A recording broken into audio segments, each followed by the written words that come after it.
और ये सोफा साफ करो इसे। पता नहीं ठीक से करो मेरी makeup.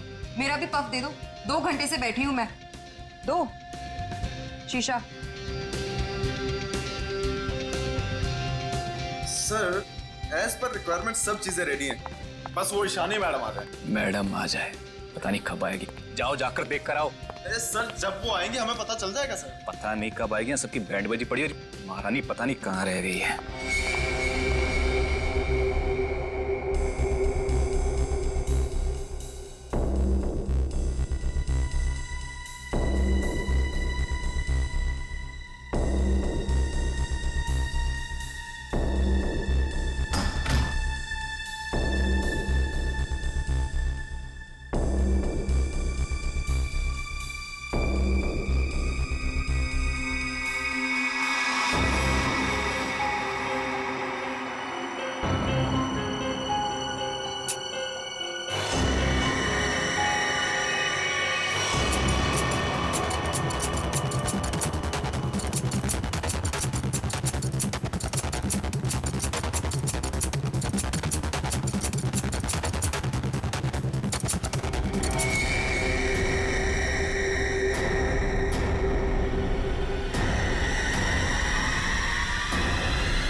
Hello Ishani ma'am.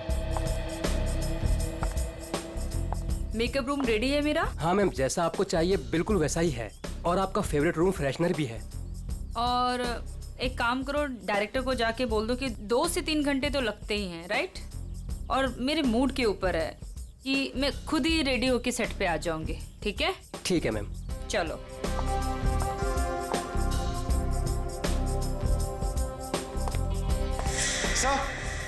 Sir Ishani madam आ गए हैं। आ गई।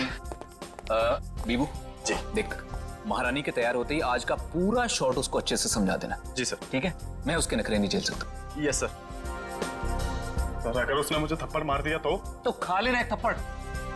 स्पॉट सुन, ईशानी मैम का जूस और लो कैलोरी दही जल्दी से लाना, नहीं तो वो शूट कैंसिल कर देगी। सुनो, क्या मतलब है ये सब का? तुम लोग इधर उधर भाग रहे हो जैसे कि पता नहीं कोई शेरनी आ गई है। जाओ जल्दी से जाकर ईशानी को रेडी करवाओ। अब भी मैं डायरेक्शन टीम को बोल के आती हूँ।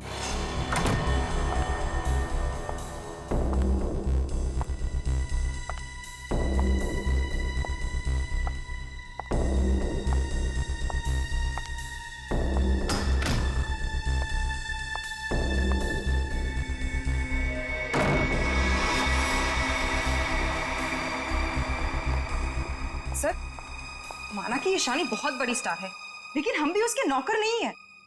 वही तो, सुबह के 9 बजे से हम रेडी होकर वेट कर रहे हैं और वो अभी तक नहीं आई। इतना वक्त हो गया, 3-4 बार टचअप हो चुका है। तो क्या करूं यार, एक तो विराट सर ने इस नकचड़ी को 1 साल का कॉन्ट्रैक्ट साइन करवा के मेरे सर पे दर्द करके रखा है, और ऊपर से तुम लोग मेरे सर पर चढ़ रहे हो। प्लीज ट्राई टू कोऑपरेट यार। Cooperate my foot. मैं ईशानी के नखरे और बर्दाश्त नहीं कर सकती हूँ। मैं जा रही हूँ यहाँ से। मैं विराट सर के चेक्स वापस कर दूंगी, लेकिन मैं ऐसे काम नहीं कर सकती हूँ। बाय। अरे मैडम रुके। अरे सर आप ही रोके समायरा जी को। अगर आज शूट नहीं हुआ ना तो विराट सर सबकी छुट्टी कर देंगे सर। जाने दे उसको, एक ईशानी 100 सुमेरा के बराबर है।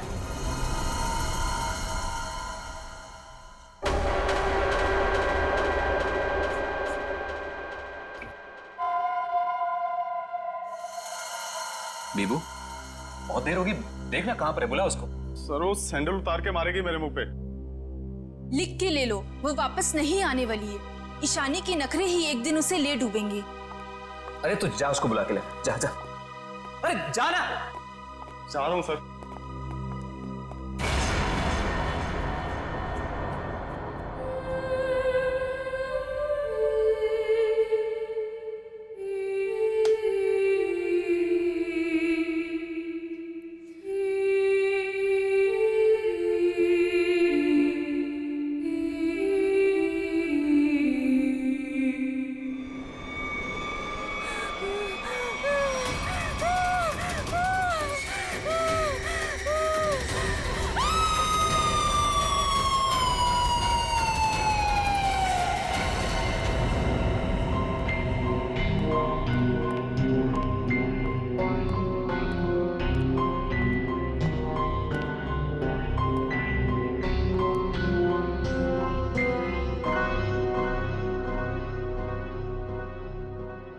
मैम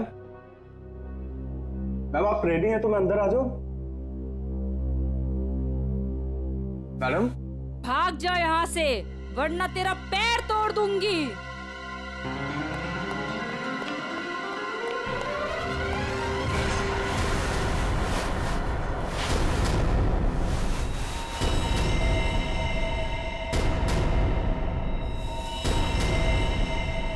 नहीं, उसने कहा भाग जा तो भागकर मेरे पास आ गया, अंदर जाने की हिम्मत नहीं की। उनके बिना बोले मैं अंदर कैसे जाता? आप नहीं जानते सर, गला दबा देती वो मेरा। 3 घंटे से वो तैयार हो रही है, यहाँ शूटिंग का टाइम निकला जा रहा है और तुझे अपने गले की पड़ी है। मैं देखता हूँ, चलकर चलो।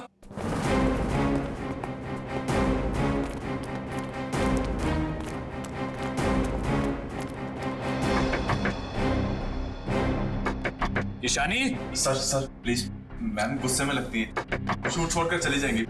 मैं तुम्हें कह रहा हूँ चुप रहो। ईशानी दरवाजा खोलिए, अभी सब नहीं चलेगा, प्लीज दरवाजा खोलिए।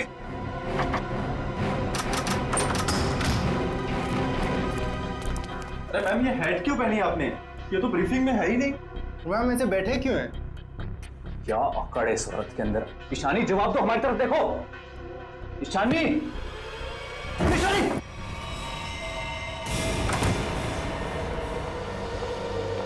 कभी काम नहीं करूंगी मैं उस नकचढ़ी ईशानी के साथ। मैं भी किसी से कम नहीं हूँ। अरे इतना टेंशन क्यों ले रही हो तुम देखना, मैं तुम्हें इससे बड़ा काम दिलाऊंगा। मैं अभी मम्मी को फोन करके बता देती हूँ कि आज मैं लेट आऊंगी।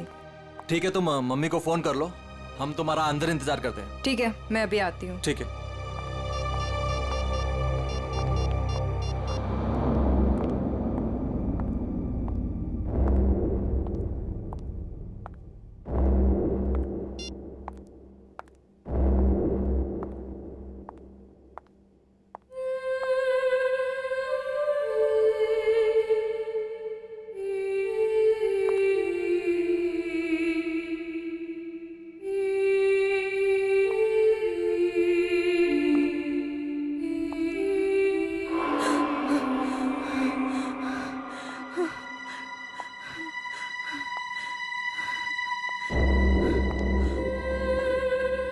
कौन है? सामने आओ। ये है? ये यहाँ कैसे?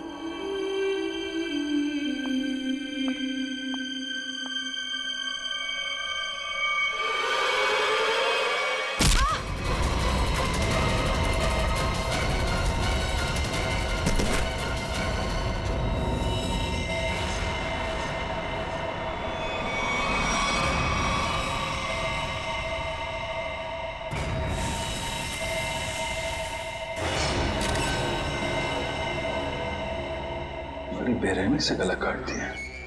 हाँ सर, ये अजीबोगरीब मेकअप और ये लाल रंग की हैट भी रखी। मारने के बाद इतना मेकअप करता है कातिल, ये लाल रंग का हैट, बड़ा अजीब केस है ये। सर ये मेकअप और सारा कुछ उस कातिल ने ही किया है। अच्छा, आखिरी बार कौन आया था ईशानी से मिलने? मैं गया था सर वहां पे, लेकिन उन्होंने अंदर से ही बोल दिया कि भाग जाओ वरना तुम्हारी टांगे तोड़ देंगे। टांगे तोड़ दूंगी? क्यों? सर एक्चुअली ईशानी अपनी मर्जी की मालकिन थी और वो अपनी मर्जी से ही शूटिंग पर आती थी। अगर गलती से भी उसको किसी ने कुछ बोल दिया तो कभी भी शूटिंग छोड़कर चली जाती थी। सर इसका मतलब काफी लोग होंगे जो ईशानी को नापसंद करते होंगे। ईशानी? क्या हो गया ईशानी को? किसने किया ये सब? आप कौन है आप? जी ये जो एड शूट हो रही थी ये मेरी एड है, मैं मालिक हूँ इस कंपनी का। ठीक है, इधर आइए थोड़ा। अच्छा बीबू, तुम वापस कितनी देर बाद आए थे प्रीतम और लोगों के साथ? सिर्फ कुछ सेकंड्स में, अगर कहें ज्यादा से ज्यादा बस 1 मिनट। 1 मिनट में? 1 मिनट में इतना सब कुछ किया? सर सर 1 सेकेंड,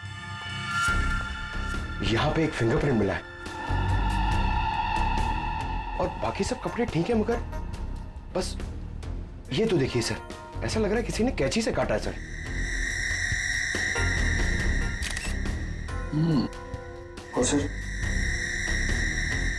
और सर यहाँ पे खून मिला है सर। कातिल पहले से ही कमरे में मौजूद था। सर हो सकता है बिहू ने जो आवाज सुनी वो ईशानी की हो ही ना। हो सकता है। क्या ईशानी से मिलने कोई आया था क्या? नहीं सर, और किसी को आते जाते नहीं देखा। सर कहीं ऐसा तो नहीं कि खूनी ईशानी के कमरे में पहले से ही छुपा हुआ था? एक्चुअली यही हुआ है। आदमी पहले से छुपा हुआ था, फिर वो खून करता है बेरहमी से, फिर इतना सारा मेकअप लगाता है, चेयर पे बैठाता है और लाल रंग की हैट पहनाता है। सब करने में टाइम तो गया ही होगा।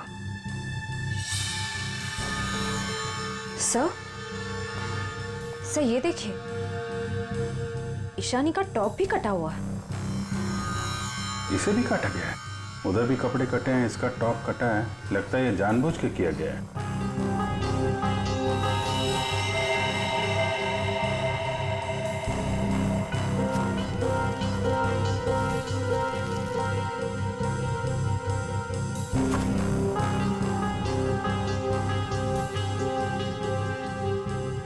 सर ये कॉटन शॉप्स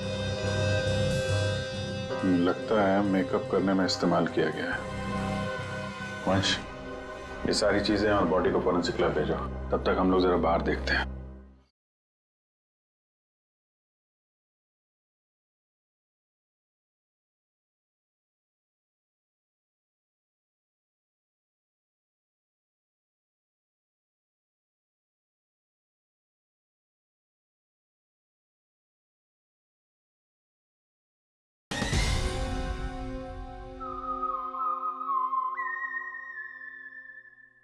सर बहुत ही अजीब बात है, किसी ने भी खूनी को आते जाते देखा ही नहीं।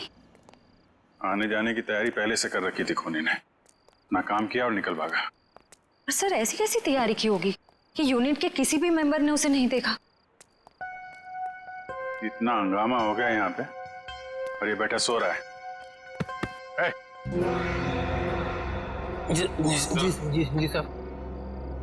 यहाँ से किसी को आते जाते देखा तुमने? साहब मैं तो अभी 5 मिनट पहले ही आया हूँ। 5 मिनट पहले? ये शूटिंग का टेम्पो है ना? हाँ साहब, ये शूटिंग का ही टेम्पो है। तो ये टेम्पो अभी बाहर कब गया था? साहब यही कोई 1:30-2 बजे के आसपास। 1:30-2 बजे? सर उसी दौरान तो ईशानी का खून हुआ था। जब टेम्पो बाहर गया था तो हमारे साथ कोई और भी था? नहीं। अच्छा, पीछे कोई बैठ कर गया था, तुमने किसी को आसपास देखा? मैडम पीछे तो सामान रहता है, अब पीछे कोई बैठा हो तो मैंने नहीं देखा। इससे अच्छा तरीका और क्या हो सकता है खूनी के यहाँ से निकलने का?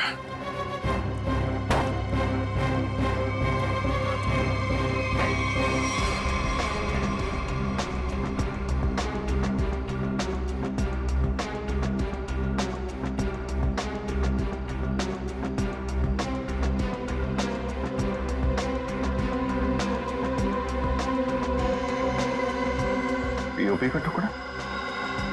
ये यहाँ क्या कर रहा है? शूटिंग में तो कहीं भी धूल मिट्टी थी नहीं।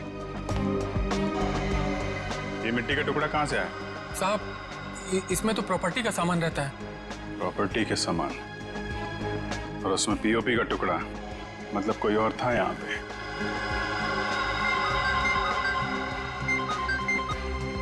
हेलो, क्या? कहाँ पे?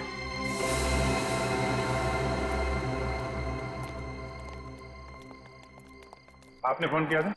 जी सर, मैं मानिक हूँ, इस दुकान का मालिक। ये मेरे वॉचमैन ने फोन किया था आपको। ये देखिए ना सर, यहाँ लाश है। दुकान खोलो जा। जी सर। तुम यहीं रुको। जी साहब।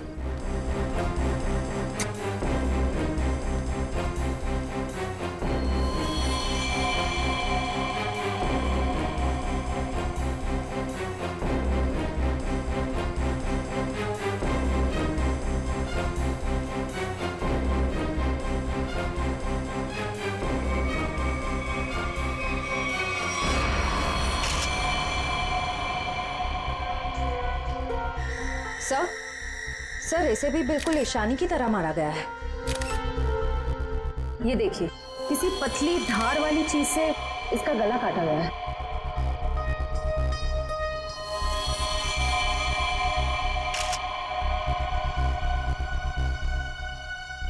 सर ये देखिए, इसका टॉप भी वैसे ही काटा गया है। इसका मेकअप निकालो, देखो कौन है ये। Yes sir. ये लाश दुकान में आई कैसे? सर मुझे नहीं मालूम। दुकान तो बंद थी ना, आपने ताला खोला है, तो ये क्या लाश अपने आप आ गई यहाँ पे? सर मैं क्या बताऊं ये सब कैसे हुआ। ये लाल टोपी और इसके कपड़े भी मेरी दुकान के नहीं है, और मैं इस लड़की को तो पहली बार देख रहा हूँ। सर मेकअप निकल गया। ये तो समायरा है ना, इसकी भी मॉडलिंग वाली फोटो हमने देखी थी वहां पे। हाँ सर। ये दुकान की चाबी आपके अलावा किसके पास रहती है? मेरी पत्नी सोनाली के पास, लेकिन वो तो पटना गई हुई है। अच्छा,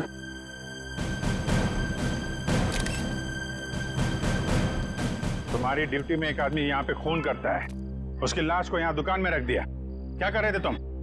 कुछ देखा नहीं तुमने? देखा ना साहब, पर वो खूनी है ये कैसे पता चलता? हा? कैसा था वो? था नहीं साहब, थी। वो एक औरत थी, उसे मैंने जाते हुए पीछे से देखा था। उसने लाल रंग का कोट पहन रखा था, उसके बाल लंबे थे और उसने सर पे एक लाल टोपी पहन रखी थी। और हाँ साहब, उसने डस्टबिन में कुछ डाला था।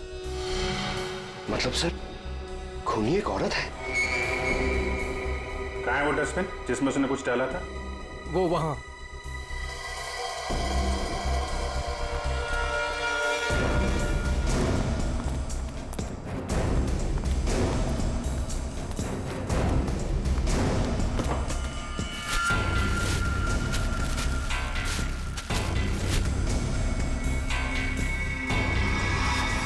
तो ये तो फिशिंग का सामान है, मछली पकड़ने का कांटा वाटा।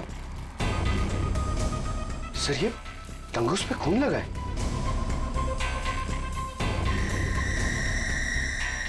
ओह, लगता है इसी का इस्तेमाल किया गया है खून करने में। भरे दिन के उजाले में शूटिंग पर कोई मेकअप रूम में घुसता है और ईशानी को मार डालता है, और तुम में से किसी ने कुछ भी नहीं देखा और ना कुछ सुना है? ये कैसे हो सकता है? सर एक्चुअली ईशानी की परमिशन के बिना उसके कमरे में कोई नहीं जाता था। इनफैक्ट उसने बीबू को भी दरवाजे के बाहर से ही भगा दिया, और उसके बाद जैसे ही हम लोग गए तो देखा वो मरी हुई थी। चलो सर ये कास्टिंग डायरेक्टर है केकू। लेकिन सर मुझे यहाँ क्यों लाया गया है? मैंने समायरा और ईशानी का गला थोड़ी काटा है। चुप! तुम ही वो कास्टिंग डायरेक्टर हो ना, जो ईशानी और समायरा को जानते हो उनके मॉडलिंग की शुरुआत के दिनों से? जी सर। और विराज की शूटिंग पर तुमने ही भेजा था ना उन दोनों? हाँ सर। मतलब तुम अच्छी तरह से जानते थे कि वो कब और कहां मिलेंगी? देखिए सर, गलती हो गई, अब मैं किसी को कहीं नहीं भेजूंगा। दरअसल 5 साल पहले ही मैंने वो काम छोड़ दिया था। 5 साल पहले काम छोड़ चुके थे? कुछ लड़कियों ने मेरे खिलाफ केस कर दिया था, उस वजह से मेरा ऑफिस भी बंद हो गया। तो फिर कल तुमने ईशानी और समायरा को विराज के शूट पे कैसे भेजा? दरअसल दोस्ती दोस्ती में विराज के शूट पर उनको भेज दिया था सर, लेकिन इन सब से मेरा कोई लेना देना नहीं है सर। फिलहाल तो हम मान लेते कि तुम्हें कुछ नहीं मालूम, तुमने कुछ नहीं किया। लेकिन एक बात याद रखो, अगर जरूरत पड़ी तो तुम लोगों को हम फिर से बुला लेंगे। जा सकते हो तुम।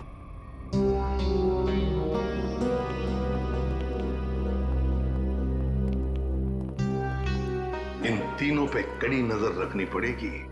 देखो वो कहां जाते हैं, किस किस से मिलते हैं, क्या क्या करते हैं। सर लेकिन खूनी तो एक लड़की है ना? हाँ, खूनी तो लड़की है, लेकिन खून करने में किसी लड़के का भी तो इस्तेमाल हो सकता है। समायरा और ईशानी दोनों मॉडल्स थी, मॉडल। लाल टोपी, मारने के बाद सफेद रंग का अजीब मेकअप, मारने के लिए फिशिंग का सामान, और फिर उन दोनों खून में सब कुछ बिल्कुल एक जैसा। तो एक बात समझ में नहीं आई कि खूनी ने ये मछली पकड़ने का सामान क्यों इस्तेमाल किया खून करने के लिए? सर बहुत ही अजीब है ये खूनी, और एक ही दिन में 2 मॉडल्स को मार डाला इसने।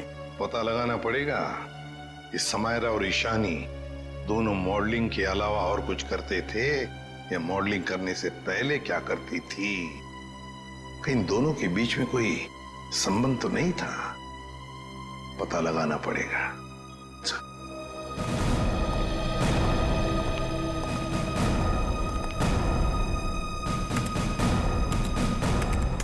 2009 में समैरा और ईशानी ब्यूटी रिबन नाम की मॉडलिंग एजेंसी में काम करते थे, जिसका मालिक ये किकू था।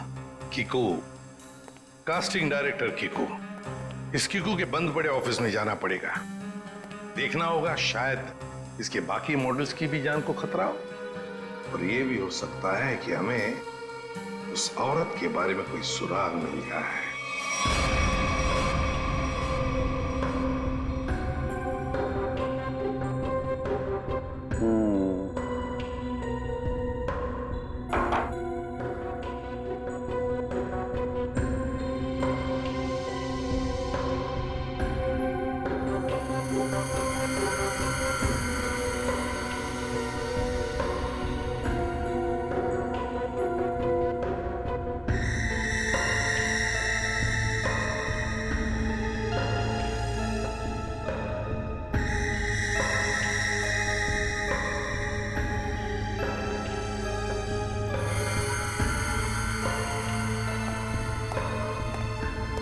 सर, हमारा शक बिल्कुल सही निकला। खून करने के लिए इस्तेमाल किया गया ये हथियार एक खास तरह का फिशिंग किट ही है। सर, आप सुन रहे हैं मैं क्या कह रही हूँ? हाँ सुना तारिका, लेकिन मैं फिलहाल किसी और काम में हूँ। क्या? खूनी का कद नापने में। अरे वाह सांगे, खूनी के कद का पता लगा लिया तूने? हाँ बस 1 मिनट से नहीं, ये दोनों के गर्दन का ये घाव देखो बस। ये घाव का निशान ऊपर की तरफ बना हुआ है, ना तो सीधा है ना नीचे की तरफ। मतलब खूनी ने तार से इन्हें ऊपर की तरफ खींचा। इसका मतलब साफ है, खूनी की ऊंचाई इन दोनों से ज्यादा थी। मतलब सर वो खूनी औरत इन दोनों से लंबी है? बिल्कुल पंकज, और लगभग 5 फीट 7 इंच थी। ये मेरी ट्रिग्नोमेट्रिक कैलकुलेशन मुझे बताती है, इंक्लूडिंग वो जो सैंडल उसने पहने हुए थे उनके।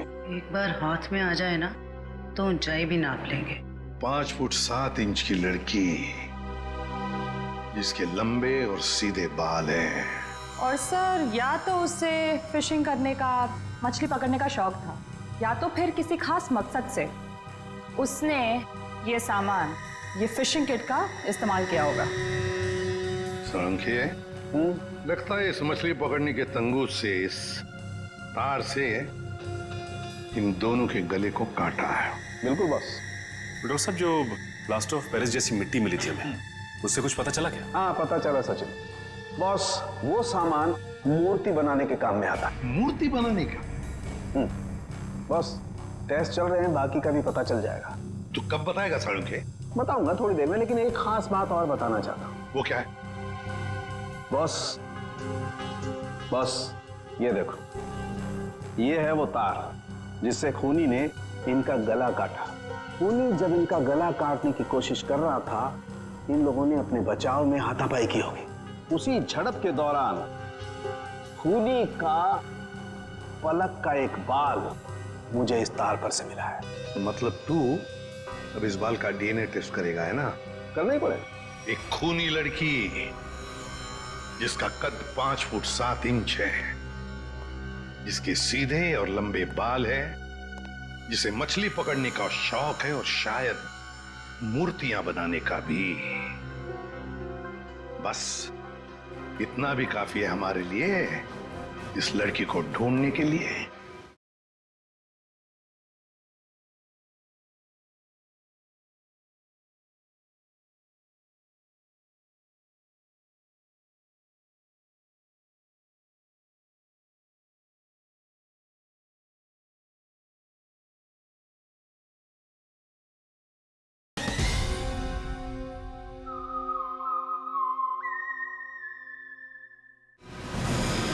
मछली पकड़ने का खास सामान लेके चलती है तो समंदर के किसी किनारे में कुछ तो पता चलेगा ही उसके बारे में। पर सर, हमें सिर्फ उसकी ऊंचाई, उसके काले सीधे बाल और उस टोपी के बारे में पता है। सिर्फ इतनी इंफॉर्मेशन के बलबूते पर उस तक पहुंचना थोड़ा मुश्किल लगता है सर। कोशिश तो करनी पड़ेगी श्रेया, अपने आप तो चल के आएगी नहीं हमारे पास, है? हाँ वंश, इन्हें बता दिया ना हमें किस लड़की की तलाश है? जी सर। हाँ तो क्या जानते हैं उस लड़की के बारे में आप? साहब, आप लोग ऐसी औरत के बारे में जानना चाहते हैं ना जो मछली पकड़ने के लिए बोट का इस्तेमाल करती है? बिल्कुल। ऐसी तो बहुत औरतें आती है हमारे यहाँ पर। देखिए, जिस लड़की की हमें तलाश है वो लंबी लड़की है, 5 फुट 7 इंच की होगी, लंबे बाल हैं, सीधे बाल हैं। और उसकी उम्र तकरीबन 25 से 30 साल के बीच में। लंबे बाल, 25 से 30 साल की उम्र, ऐसी 2-3 लड़की आती है हमारे यहाँ पर। हमें उनके नाम और पते चाहिए। आप जब वोट देते हैं तो नाम पते तो लिखते होंगे ना? जी साहब।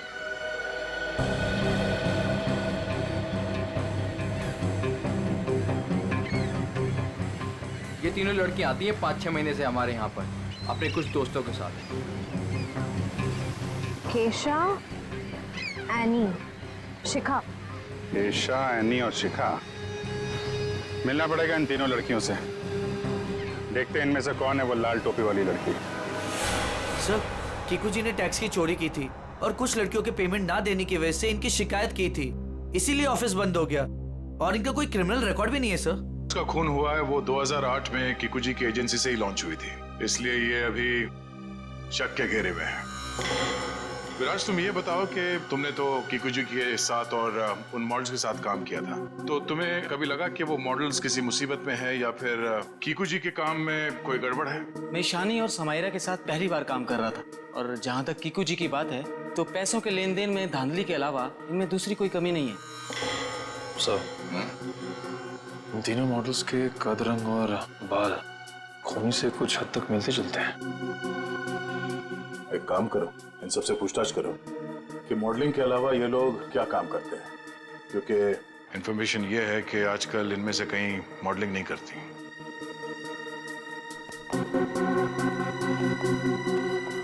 एनी, 2012 में आप मॉडलिंग छूट चुकी थी। हाँ। अब आप क्या करती हैं? अभी मैं एक फिशरी स्टोर चलाती हूँ। शिखा, राइट? जी।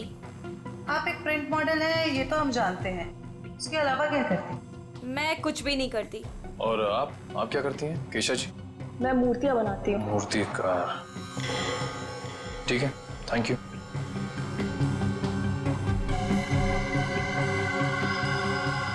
तो बिल्कुल खूनी की प्रोफाइल जैसा है। कंपनी का नाम रेड इंक। मेरा शक सही है, इस एजेंसी के मॉडल्स का ही कुछ राज है। सर, एनी, केशा और डॉली, उन तीनों के प्रोफाइल्स कुछ उन्हीं से मिलते जुलते हैं। सर, इनका संबंध मूर्तियां बनाने और फिशिंग से भी। तो इनका प्रोफाइल, पेशा दोनों शक के दायरे में है। एक काम करो, इन तीनों को ब्यूरो लेके चलो। सर, खूनी की लड़की ने जिस तरह के कपड़े पहने थे उस तरह के कपड़े आ गए sir. Very good.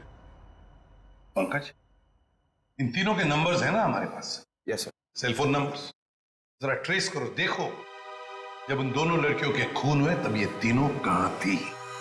Yes sir. Jayanti, sir. ले जाओ जी। आप तीनों मेरे साथ आइए। कहाँ?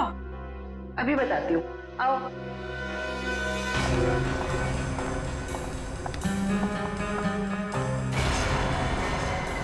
अरे साहब, ये तो वही कपड़े और टोपी है जो मैंने उस रात उस औरत को पहने हुए देखा था। तो फिर आप जरा ध्यान से देखो इसे। क्या ये वही लड़की है, वही औरत है जो उस रात खून कर रही थी? सर, मैंने उस औरत का चेहरा सामने से नहीं देखा था, उसे जाते हुए मैंने पीछे से देखा था। जाते हुए देखा? जी सर। ठीक है, केशा जरा वहां तक चल के दिखाओ। सर, ये कैसी जांच है आपकी? जितना कहा है उतना ही करो।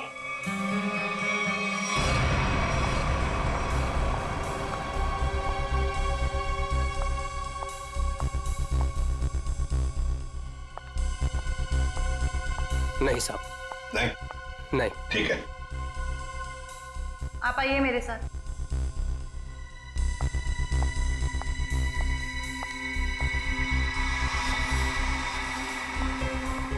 रुको, वहां तक वॉक करके आओ।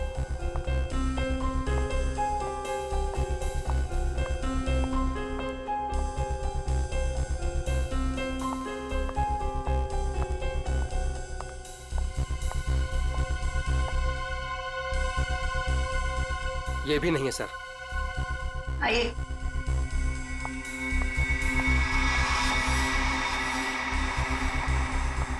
सर, इन्हें तो कपड़े काफी अच्छी तरह से फिट हो रहे हैं। हाँ, दिख रहा है।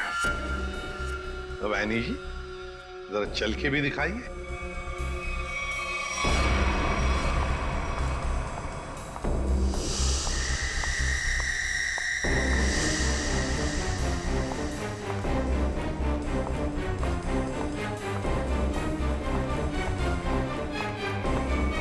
यही है सर, बिल्कुल यही है सर।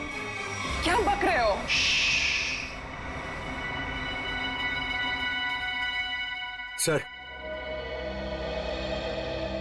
सर जिस वक्त समायरा का खून हुआ था, आनी का फोन उसी एरिया में था। सुना है नहीं? उसी इलाके में था तुम्हारा फोन जिस वक्त ईशानी और समायरा का खून हुआ था। तुम जा सकते हो। और मैं? आपको तो रुकना ही पड़ेगा। सर मैं क्यों नहीं जा सकती? वो इसलिए कि खूनी की चाल और तुम्हारी चाल बिल्कुल वही है। और तो और सबसे बड़ी बात कि तुम्हारा फोन उसी इलाके में मिला जहां पर इन दोनों लड़कियों का खून हुआ। सर इन सब का क्या मतलब है? I mean, दो लोग एक जैसे दिख सकते हैं ना? और फिर वॉचमैन ने ऐसा तो नहीं कहा कि मेरा चेहरा खूनी के चेहरे से मिलता है। लेकिन जिस वक्त खून हुआ उस वक्त तुम्हारे मोबाइल की लोकेशन भी वही की बता रही है, और ये सब कुछ इत्तेफाक तो नहीं हो सकता। सर उस वक्त सैकड़ों लोग उस एरिया में थे, तो क्या सब खूनी है? बस बस, बहुत बोल दिया। बताओ क्यों किया खून ईशानी और समायरा का? सर आप मुझ पे दो खून का आरोप लगा रहे हो। मैंने कुछ नहीं किया ऐसा। अभी तो सिर्फ आरोप लगाया है, सजा मिलनी तो अभी बाकी है। सजा? जी सजा, खून की सजा फांसी। सर मैंने कुछ नहीं किया ऐसा। मैं बताती हूँ सर। बताओ। पर मेरी एक शर्त है। ये लो, इनकी एक शर्त भी है। चलो बताओ क्या शर्त है? सर मुझे 50 लाख रुपए चाहिए। 50 लाख रुपये? हाँ। चलो दे दिए। अरे लेकिन तुम पैसों का क्या करोगी? तुम्हें तो सजा होने वाली है। आप वो सब छोड़िए, मैं आपको बता रही हूँ ना, मैंने कुछ नहीं किया। सर मैं तो सिर्फ उसे जानती हूँ जो खूनी को जानता है। और वो है शिखा। शिखा? तुम इतने यकीन के साथ कैसे कह सकती हो? आप लोग पता कर सकते हैं ना? हाँ वो तो हम पता करेंगे। सर मेरे पैसे? पैसे? कौन से पैसे? सर अभी आपने बताया आप देंगे। कब? नहीं सर, मैंने तो कुछ नहीं सुना। कब कहा? सर ये सरासर धोखा है। नहीं नहीं नहीं नहीं, यानी जी हम कभी धोखा नहीं करते। हाँ धोखा जरूर करते हैं जब कोई कानून के साथ खिलवाड़ करता है, तब कभी कभी सीआईडी वाले धोखा देते हैं। ले जाओ इसे। सीआईडी फिर से? अब क्या कर दिया मैंने? आपने क्या किया है क्या नहीं ये तो हम पता लगा लेंगे, लेकिन आप एक नंबर के झूठे हैं ये पता चल चुका है। क्या मतलब है आपका? आपने कहा आप समायरा को नहीं जानते? 2009 में समायरा ने आपकी कंपनी रेडिंग के लिए मॉडलिंग की थी, सच है? रेडिंग? इसे कैसे ढूंढ लिया आपने? हमें पता चल चुका है। 2009 के रेडिंग के फोटोशूट कैंपेन में ईशानी और समायरा दोनों ने मॉडलिंग की थी, है ना? मैम ये कंपनी मेरे नाम पे तो थी, लेकिन मैं इस कंपनी का मामूली सा छोटा सा पार्टनर था। आप इस कंपनी के असली मालिक से क्यों नहीं पूछते? असली मालिक कौन है? चैताली। आप उससे क्यों नहीं पूछते? चैताली? इस केस में पहली बार ये नाम आया। कहाँ रहती है वो? ये नहीं हो सकता, ये नहीं हो सकता। अगर सीआईडी को सच का पता चल गया तो बहुत बुरा हाल होगा मेरा।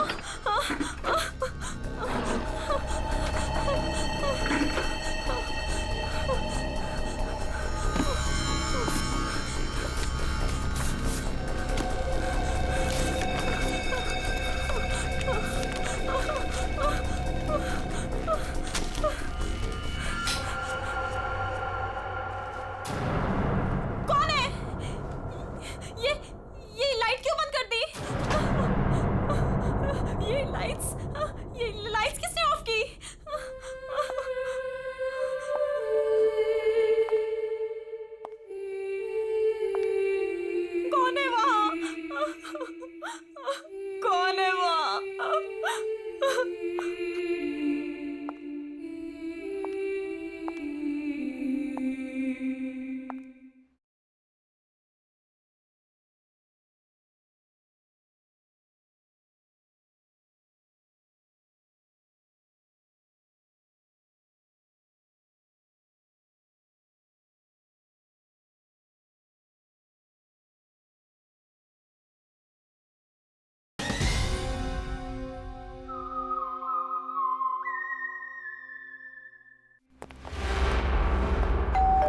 शिका सच्चाई बता क्यों नहीं देती? सर पहले कुछ सच बता देती तो किसी की जान ही बच सकती थी।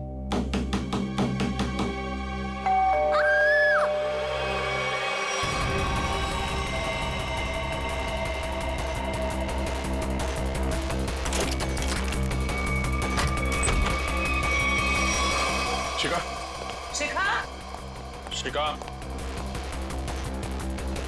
बचाओ!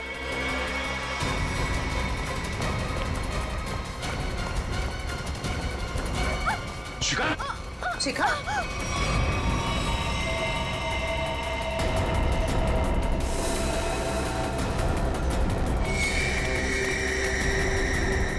नस कटी नहीं है। इशिता जल्दी एम्बुलेंस को बुलाओ, जल्दी।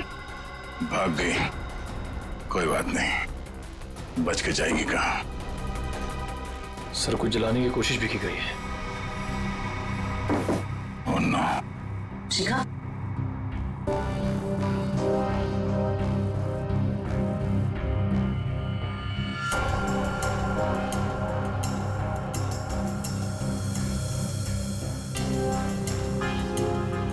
इतना लंबा बाल शिका का तो नहीं हो सकता। ओह,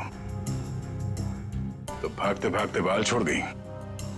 देखते हैं कहां तक भागती है ये।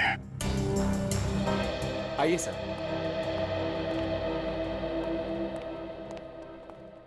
सर मैं यहाँ तब से नहीं आया जब से मेरी और चैताली की हिस्सेदारी वाली कंपनी बंद हुई है।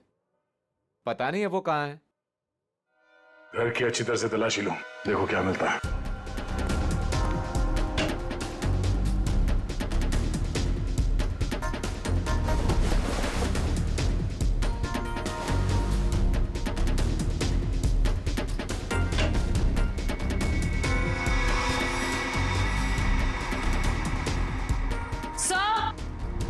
आ जाओ दी। सर ये देखिए।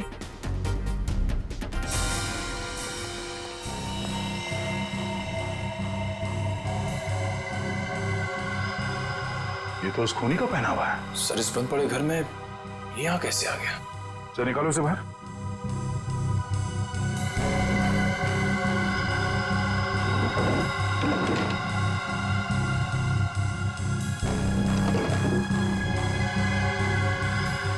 नो, ये चक्कर है। सारंगे, शिखा के घर की खिड़की से हमें एक बाल मिला। जरा मैच करके देख पलक के बाल से। ये रहा वो बाल सर, उस खूनी लड़की का बाल। बॉस, ये बाल हमारे किसी काम का नहीं, बेकार सबूत है। क्या मतलब? मतलब ये बॉस के खूनी के पलक का डीएनए रिपोर्ट आ चुका है। तो खूनी कोई लड़की नहीं है, खूनी एक आदमी है। एक आदमी है जिसकी उम्र 40 से 45 साल। ये टोपी, लंबे बाल, सैंडल, ये सब धोखा है। तो मतलब खूनी कोई लड़की नहीं, बल्कि लड़की की भेष में आदमी है। ऐसा क्यों किया उसने? लड़की के भेष में क्यों? खून करने के और भी आसान तरीके थे उसके पास। लगता है ये खूनी कोई सरफिरा है। खूनी कोई सरफिरा नहीं, शैतान दिमाग का आदमी है ये, शैतान दिमाग का। सोच समझ के सब कुछ कर रहा है ये।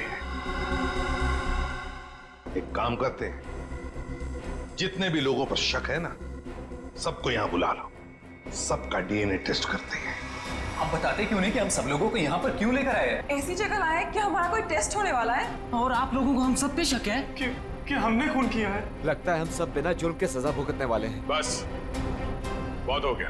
खूनी को ढूंढने का हमारे पास यही एक रास्ता है। और वैसे खूनी का बहुत ही खास सुराग मिला है हमें। डॉक्टर साहब बिल्कुल ठीक है। दरअसल क्या है, खूनी चाहे कितना भी होशियार हो, कितना भी चालबाज हो, कोई ना कोई क्लू हम लोगों के लिए छोड़ जाता है। और इस बार भी खूनी एक क्लू छोड़ गया है, और वो क्लू है पलक का एक बाल।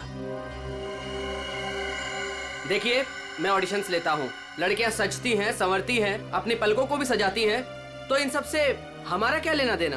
तुम्हें बड़ा यकीन है कि खूनी एक लड़की ही है? सबको मालूम है कि लंबे बालों वाली लड़की सबको मारती फिर रही है। और आप, लेकिन हमें जांच तो पूरी करनी पड़ेगी ना। सर हमें करना क्या पड़ेगा सर? ज्यादा कुछ नहीं, आप में से हर किसी को अपने पलक का एक बाल देना होगा और जिसका डीएनए हम उस खूनी के डीएनए से मैच करके देखेंगे। और वैसे भी जब आप लोगों ने कुछ किया ही नहीं है तो डरने की तो कोई बात ही नहीं है। जयवंती देखिए आ जाओ। चलो जाओ।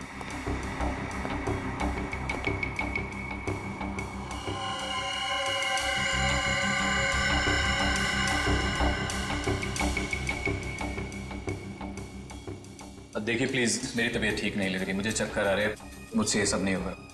अच्छा, तुम्हारी तबीयत भी अभी खराब होनी थी?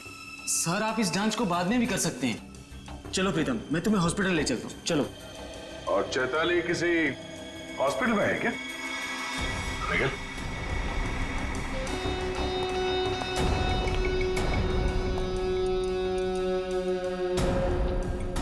सही कह रहा हूं ना मैं? मिस्टर विराज या फिर चैताली का पति कहना बेहतर होगा।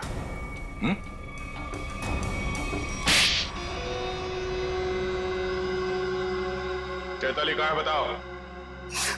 चैताली अब इस दुनिया में नहीं है और जिनकी वजह से वो इस दुनिया में नहीं है, मैंने उन सबको, समायरा और ईशानी, उन दोनों को भी चैताली के पास पहुंचा दिया। और जिस लड़की शिखा को आपने बचाया है, मैं उसे भी नहीं छोड़ूंगा। तुम सीआईडी के सामने किसी को जान से मारने की धमकी दे रहे हो मिस्टर विराज, बड़ी हिम्मत है तुम्हारे। घर में हमें पता चल गया था कि सारे खून के पीछे तुम्हारा ही हाथ है और अब डीएनए टेस्ट से प्रूव भी हो जाएगा, लेकिन हम तुम्हारे मुंह से सुनना चाहते हैं। मैं तो अपनी बीवी को इंसाफ दिलाना चाहता था, बस शिखा, समायरा और ईशानी, ये तीनों मेरी बीवी की खुदकुशी की जिम्मेदार थी, पर ये बात मुझे 5 साल बाद पता चली। इतने सालों बाद तुम्हें कैसे पता चला कि ये तीनों तुम्हारी बीवी के मौत के जिम्मेदार है? ये 2009 की बात है। चैताली ने द रेड इंक कंपनी में पैसा लगाया था और ये तीनों लड़कियां उसके बराबर की पार्टनर थी। माणिक तो बस नाम का पार्टनर था इनके बीच। मैं उस वक्त यूके में था और इन तीनों लड़कियों को जानता भी नहीं था, लेकिन जब इनकी कंपनी नुकसान में चली गई तो इन तीनों ने मेरी बीवी को कर्जे और बकायेदारों से लड़ने के लिए अकेला छोड़ दिया और उसे मरने पर मजबूर किया। और जब तक मैं उसके पास पहुंचता, उसने फांसी लगाकर खुदकुशी कर ली। मैंने एक औरत का वेश बनाया और अपना बदला लेना शुरू किया ताकि आप लोग ये सोचते रह जाएं कि खूनी एक औरत थी। शिखा के घर जो जलाया था वो एक सबूत था, उसको मुझ पे शक हो गया था। माना कि उन तीनों की वजह से तुम्हारी बीवी अब इस दुनिया में नहीं रही। तुम कानून की मदद ले सकते थे, लेकिन तुमने ऐसा नहीं किया। अपनी बीवी की मौत का बदला लेने के लिए तुम खून करने लगे। अब तुम्हें फांसी से कोई नहीं बचा सकता।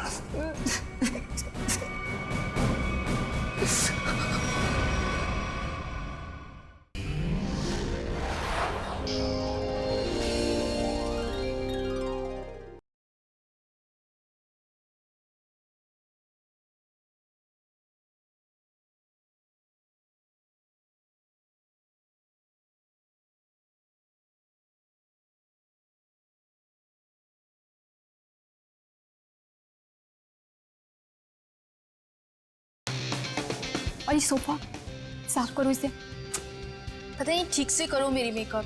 मेरा भी पफ दे दो, 2 घंटे से बैठी हूं मैं। दो शीशा। सर एज पर रिक्वायरमेंट सब चीजें रेडी हैं, बस वो ईशानी मैडम आ जाए। मैडम आ जाए, पता नहीं कब आएगी। जाओ जाकर देख कर आओ। सर जब वो आएंगे हमें पता चल जाएगा सर। पता नहीं कब आएगी, सबकी बैंड बजी पड़ी और महारानी पता नहीं कहाँ रह गई है।